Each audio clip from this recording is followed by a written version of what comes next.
Assalamualaikum warahmatullahi wabarakatuh. Perkenalkan, saya Rizky Permana Putra dengan NIM 065. Di sini saya akan mempresentasikan hasil kerja saya, yaitu proyek 2 komunikasi bisnis, yaitu yang bertemakan isu sampah rumah tangga yang setiap harinya dihasilkan. Lalu selain dibuang, apakah bisa menjadi uang? Nah, jadi judul isu yang saya ambil yaitu sampah dapur. Nah, sampah dapur ini merupakan salah satu jenis sampah rumah tangga yang paling banyak dihasilkan setiap harinya. Selain dari sampah plastik, sampah kertas, sampah dapur ini juga termasuk dalam salah satu kategori sampah yang notabene-nya banyak dihasilkan dari setiap rumah. Nah, lalu jika tidak dikelola dengan baik, sampah ini dapat menimbulkan berbagai masalah seperti bau yang tidak sedap, munculnya hewan-hewan seperti tikus atau seperti hewan-hewan lalat. Lalu juga di sini juga mengakibatkan pencemaran lingkungan. Nah, selain itu penumpukan sampah ini juga mengakibatkan menumpuknya di pembuangan akhir atau di TPA. Nah, lalu juga dia juga menjadi isu global nih tentang sampah dapur ini, karena di tiap harinya kan sampah dapur ini selalu dihasilkan dari hasil misalkan sisa makanan, lalu juga misalkan dari kita mau memasak kan pasti menghasilkan sampah. Nah, jadi di sini tuh kurangnya kesadaran masyarakat dalam memilah dan mengolah sampah dapur ini menjadi salah satu penyebab masalah sampah ini terus meningkat. Oke. Nah, jadi di sini ada identifikasi audiensnya, yaitu yang pertama masyarakat umum berbagai profesi, lalu juga masyarakat SMA sederajat dan sarjana dan seterusnya. Lalu juga di sini memberikan edukasi, lalu juga bisa melalui online dan secara langsung. Nah, jadi tujuan presentasi ini tuh mengharapkan kita tuh bisa memberikan pemahaman tentang sampah dapur, lalu juga mengidentifikasi masalah yang ada dari sampah dapur ini, lalu juga kita bisa memberikan solusi dari sampah dapur ini, lalu juga kita juga bisa memanfaatkan sampah dapur ini sehingga mungkin juga bisa menjadi sumber uang lah. Lalu juga kita juga dapat mengedukasi masyarakat tentang bagaimana cara mengelola sampah dapur ini.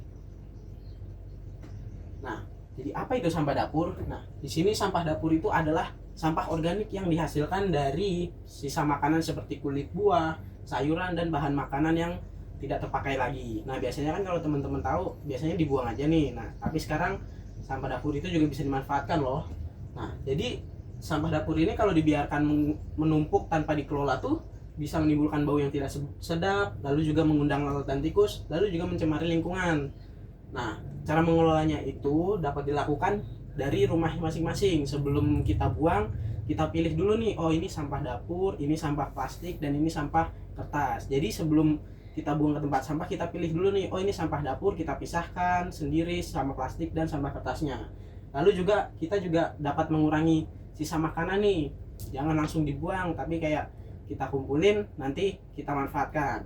Lalu juga kita juga dapat memanfaatkan sampah dapur ini jadi pupuk, lalu juga bisa jadi pakan maggot dan juga pakan ternak nih teman-teman.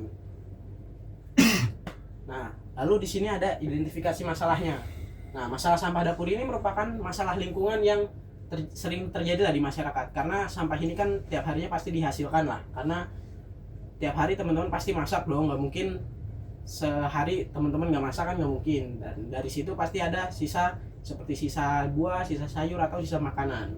Nah, akibatnya sampah ini tuh numpuk, lalu juga kalau nggak dikelola dengan baik bisa menimbulkan bau, lalu juga mengundang lalat, tikus, dan juga mencemari lingkungan.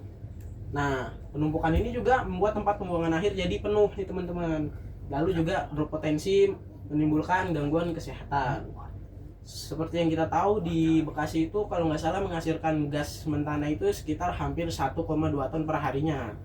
Nah, permasalahan ini terjadi tuh karena mungkin dari masyarakat kurangnya kesadaran dan juga mungkin kurang edukasi nih dari yang paham untuk pengelolaan sampah dapur ini.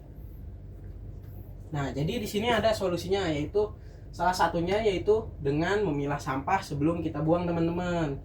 Lalu juga kita memilahnya dengan baik. Nah, jumlah sampah yang dibuang ke tempat pembuangan akhir pun juga dapat berkurang nih kalau kita pilih dulu sebelum kita buang.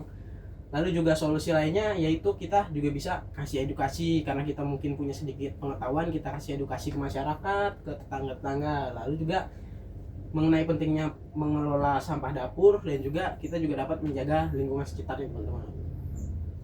Nah, lalu manfaat dari mengolah sampah dapur ini salah satunya yaitu teman-teman pastinya mengurangi sampah di lingkungan sekitar, lalu juga lingkungan teman-teman juga jadi lebih bersih, dan juga pastinya lingkungan teman-teman gak gampang tercemar oleh sampah-sampah inilah. Ya walaupun ini sampah organik, tapi yang namanya sampah kan tetap aja kotor ya teman-teman. Lalu juga pengolahan sampah dapur ini juga bisa mengurangi bau teman-teman. Lalu juga kita bisa mencegah munculnya tikus, lalat, lalu juga bakteri-bakteri yang bisa menyebabkan penyakit lah teman-teman.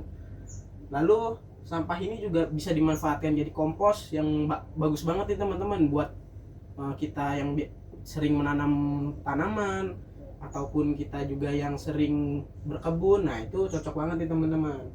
Nah lalu sisa makanan tertentu kayak sisa buah, sisa sayur, sisa nasi, atau sisa apapun, kita bisa manfaatkan lagi. Kalau kita punya itu, kita budidaya maggot, kita kasih ke maggot, lalu juga kita kasih ke pakan ternak.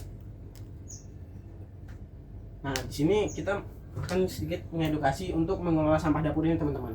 Nah sampah dapur kayak nasi, sayuran, kulit buah, dan makanan basi yang sudah membusuk itu bisa menimbulkan bau tidak sedap dan mengundang lalat dan tikus nih teman-teman. Nah jadi salah satu caranya itu teman-teman sebelum dibuang jadi satu, sebelum ke tempat sampah, teman-teman itu bisa memilahnya dulu, seperti kita pisahkan sampah organik, sampah plastik, dan juga sampah kertas. Jadi di situ nanti ketika kita buang pun sampah ini pun tidak menimbulkan bau, karena sampah ini kalau kita tumpuk di tempat sampah dia akan menghasilkan air, dan itu yang menimbulkan bau teman-teman. Nah jadi masyarakat dan teman-teman juga di sekitar juga perlu adanya kesadaran nih untuk memilah sampah-sampah ini, karena sampah-sampah ini tuh yang menghasilkan bau teman-teman. Tapi kalau kayak plastik dan kertas dia tidak menghasilkan bau teman-teman. Nah jadi sampah ini yang menghasilkan bau teman-teman di lingkungan teman-teman. Nah salah satu bentuk mengolahnya itu kita juga bisa dapat memanfaatkannya kembali, seperti yang saya bilang tadi, jadi kompos, jadi pupuk organik, jadi untuk pakan ternak dan pakan maggot nih teman-teman. Nah di sini kita masuk nih cara mengolahnya nih. Pertama kita masuk ke kompos nih teman-teman. Nah caranya itu yaitu kita dengan membiarkan sampah organik terurai secara alami oleh mikroorganisme, yaitu kita kumpulkan lalu kita sediakan tanah nih teman-teman. Nah nanti kita timbun aja sama tanah. Mungkin teman-teman nanti punya air cucian beras, nanti bisa diguyurin ke situ. Itu nanti mungkin sekitar 2 minggu sampai 1 bulan akan menjadi pupuk atau kompos. Nah hasil komposnya ini juga sangat bermanfaat teman-teman buat menyuburkan tanah, membantu pertumbuhan tanaman, sehingga teman-teman nggak perlu nih keluar duit lagi buat beli pupuk untuk menyuburkan tanaman ini. Nah lalu juga bisa menjadi pupuk organik cair nih teman-teman. Caranya itu kita simpan, kita jadikan satu, misalkan ada wadah ember atau galon, kita simpan aja teman-teman. Lalu seperti yang saya bilang tadi, sama sih caranya. Kalau ada air cucian beras kita guyurin aja, nanti mungkin sekitar 2 minggu sampai 1 bulan dia bakal keluar air. Nah airnya ini namanya air lindi teman-teman. Airnya ini bisa dimanfaatkan untuk pupuk cair lah untuk tanaman. Fungsinya hampir sama kayak kompos, cuman ini adalah yang versi cairnya teman-teman. Jadi lebih mudah digunakannya, yaitu dengan perbandingan 1:10 teman-teman. Jadi 1 gayung dari pupuk organik ini, lalu 10 gayung dari air biasa. Jadi ini juga bisa mengurangi penggunaan pupuk kimia nih teman-teman. Nah lalu selanjutnya juga bisa untuk pakan maggot. Seperti yang kita tahu, maggot ini sebenarnya bukan ulat ya teman-teman. Ini tuh adalah kalau dibilang anak dari lalat.